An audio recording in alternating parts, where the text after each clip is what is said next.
What's up everybody, Bri here with a new video. In this video I'm gonna do my quick review of this year's crossover between the DC shows of the CW, also known as the Arrowverse, and this year was the Elseworlds crossover. So let's just get right into it, guys. Let me just start by saying, man, do they always deliver in these crossovers. If the complaints that people have about the movies that the DC universe has established, if they complain about the problems it has, the CWDC TV shows more than make up for it because they just somehow managed to. Even I'll agree that anybody who's seen my videos knows that Batman vs Superman is still my favorite movie in the DCU, even though it has its problems. It worked well for me, but it just works even better in the CWDC TV shows. The Arrowverse, it just works so well, guys. Like, I feel like they just have it more planned out than the DCEU did, and it makes sense because it's TV seasons. It takes more time to write, to develop, to establish a storyboard. It all has to be more planned out earlier than most movies do because movies can change depending on the director, on the writers. Same thing with the shows, but in shows they have to be more on it quicker because they have a schedule to follow more than movies. And man, they always deliver in every year's crossover. Sometimes the separate seasons may have, its issues, but it somehow works out somehow to still, be entertaining on some level. But the crossovers always make it worth the while, man. It always makes me wonder why don't they make every episode this way, but I understand it would cost them just so much to do. But man, these crossovers are always worth the wait. So this year it was so worth it to wait for the story of Elseworlds. So we start with the first part with pretty much Barry and Alan being in different bodies. People can't see who they really are. They look like themselves, but not really. So Oliver is in Barry's body, but nobody can see that, and same thing for Barry. And it's just strange for them. It's almost like a comedic, weird way. Like when I saw the beginning image, just made me think of certain movies. Like for me, it was probably nothing like that. Like Freaky Friday, it was, but for me, it was even also like big. Like no one's gonna recognize who really is that kid deep down there, Billy. Billy's the friend Billy noticed who he was, really Josh from the big movie and Tom Hanks, kind of like that. So it's just them two are the ones who know for sure, and then they have to convince their friends who they really are, which is a problem. But it's just so funny along the way, guys. It really works well. I enjoyed it, man. The first part was just more comedic than most because it was just it balanced out them having to react, being able to do things that they couldn't do before because they were on opposite sides. But it's just cool.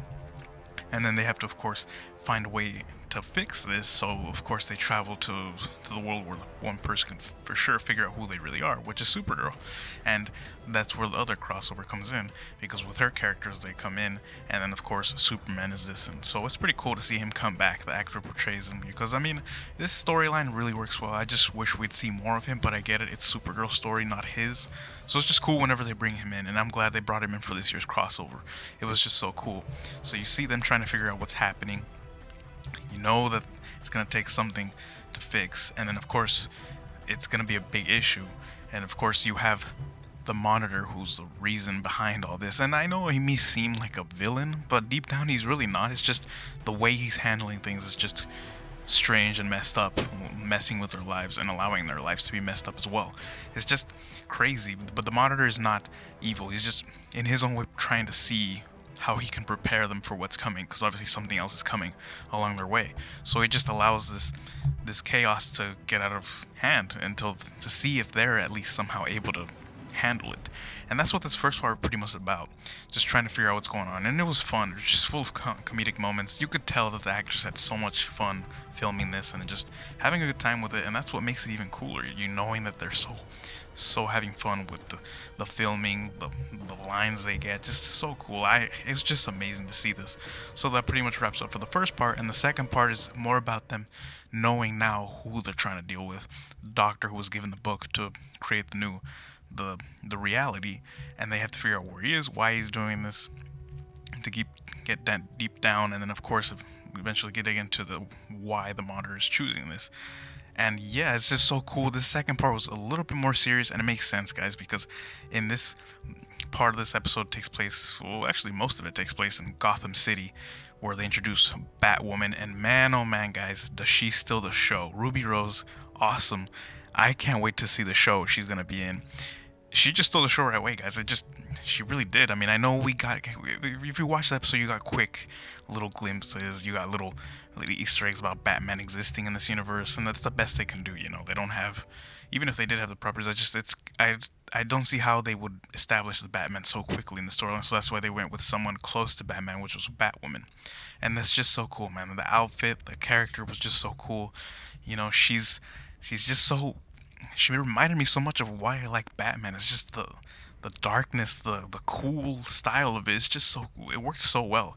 So they're in Arkham Asylum looking for the doctor. He has the book, and then she just the prisoners are escaping. She just locks it down, man. She appears out of nowhere.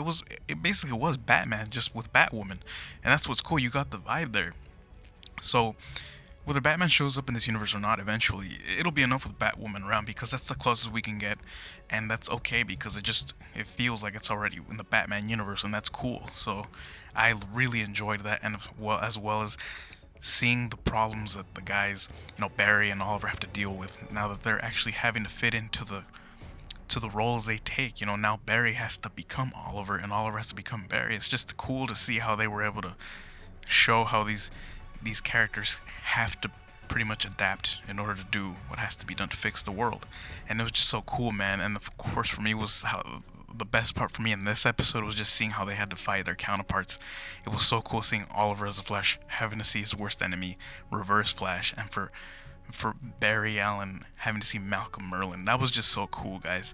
It was just opposites, but it worked so well. Those fight scenes, man. This is like everything a DC fan could probably dream about. It was just so cool, man. Even having to see these characters kind of go into it, what we thought we wouldn't see on the shows. I know I didn't think I would see this. The crossover just keeps going through another level. It just keeps expanding and making it better. And it was just so fun. So that was part 2. And part 3 pretty much wraps it around with the Doctor taking as the identity of Superman, but the evil version, kind of. He just wants to be the hero of everything in his own way, and he's causing chaos, not realizing the costs it's causing, and he doesn't care because he feels invincible with Superman's abilities. And of course, that's where they have to all join to finally take him down, so that he won't cause permanent damage with the reality. And it's so cool, man. And it was so cool seeing Amazo in the first part. Amazo is such a cool character. I mean, he just embodies the abilities they have and just kind of twists it around and uses it against them. And they struggle a bit. It wasn't an easy fight, but with this guy, the Doctor who takes the form of Superman, it also wasn't easy for Superman himself. It was fighting basically himself, which wasn't easy, and showing just how in some way Supergirl is able to do things he can't, seeing the better of herself and allowing her to overpower the evil Superman, as well as together. So that was cool, and it was also interesting to see how Oliver had got to meet with the Monitor privately and saying that there has to be a cost always to save everything. And of course, we don't know what exactly Oliver promised him so that he would spare both Supergirl and the Flash from the future that they were shown of dying by saving the world. And we just won't find out probably until next year's crossover. But that's okay. But interesting to see how the Monitor is basically just seeing if they're worthy of saving, if they're worthy of being true heroes. And it was just interesting for me to see how Oliver, the one who supposedly is the most dark one out of all of them, is the one who approached them and is the one who's willing to make a deal so that others will be sacrificed. Not that it doesn't make the rest of them heroes. It's just that, they're always, trying to do the right thing and always good-hearted and light-hearted, and so is Oliver. But it's always interesting to see how Oliver's always the first one willing to sacrifice what has to be done. It started with him, and who knows if it'll end with him. So it's just, I'm curious what he promised him. But this whole crossover, guys, was just so much fun. And of course, freaking out about next year, the crossover is going to be Crisis on Infinite Earths. Man, did I never expected to see this come to life one day, guys. It's just cool. I don't even know what they're going to do. Are they going to do it exactly as a story? Are they going to change it a little bit? Either way, I know it'll be cool because so far they have not let me down. Watching these shows separately and together has been so much fun. I mean, there's so many shows out there to watch. I understand if all of you aren't, joining in to see these shows, it takes up some time, and sometimes, they have their issues, but I have so much fun every time, guys. It reminds me so much why I love the DC. I can't stop enjoying so much about this show. It's just so cool. I mean, all these shows, it started with Arrow. I won't lie, Arrow has always been my favorite one. It's just the feeling comes close to the same reason I like Batman. It's just the things that he has to deal with, Oliver Queen, the people around him, the villains. It's just so cool. And the rest of the shows are also awesome for me. But together it just comes together, and man, it's just so much fun to watch. And I hope you guys are excited about what's coming, and I hope you guys have been having fun watching these shows as well. It's just, it's gonna keep getting better and better. Just when you think they can't top it off, they do. It's just so cool, guys. I can't wait. Crisis on Infinite Earths is gonna be so epic, and let's just see who else they'll bring in for this crossover and what exactly it's gonna establish. And it's probably gonna take a few more episodes than 3 nights to do this story because it's a big story. So who knows how it'll do? Maybe it'll be longer than just 3. Maybe it could be 5, or who knows? Let's just see.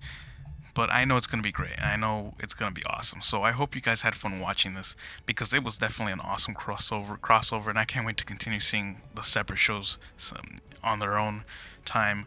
And who knows if, like, what else they'll introduce next year. We just can't expect anything, and we'll just have to wait. It was fun. I hope you guys had a fun time watching it. I know I did. I can't wait. Crisis on Infinite Earths, guys. I never thought I'd get to see this, so let's just get pumped and can't wait for this. I hope you guys are feeling the same thing as I am. I had so much fun. So that concludes my review. Pretty much, I'm not really going to give it a score because I just wouldn't know what to do. All I can say is I had an awesome time with it. It was so funny, entertaining, action-packed, dramatic. It had everything, guys. The crossovers never disappoint. So yeah, so thank you so much for watching this video. If you liked it, please subscribe and share. I have so much more to talk about, but as we go along, we'll see what happens with the shows. Every time these episodes come out so far this year, it's been just getting better and better. So let's just get pumped, guys, and thank you so much for everything. As always, it means everything to me for you guys just to take the time and watch my video. I appreciate that, guys, so much. It gets me motivated to know that someone out there cares about watching my videos. Thank you so much. And remember that on Bry's channel, it's movie time all the time.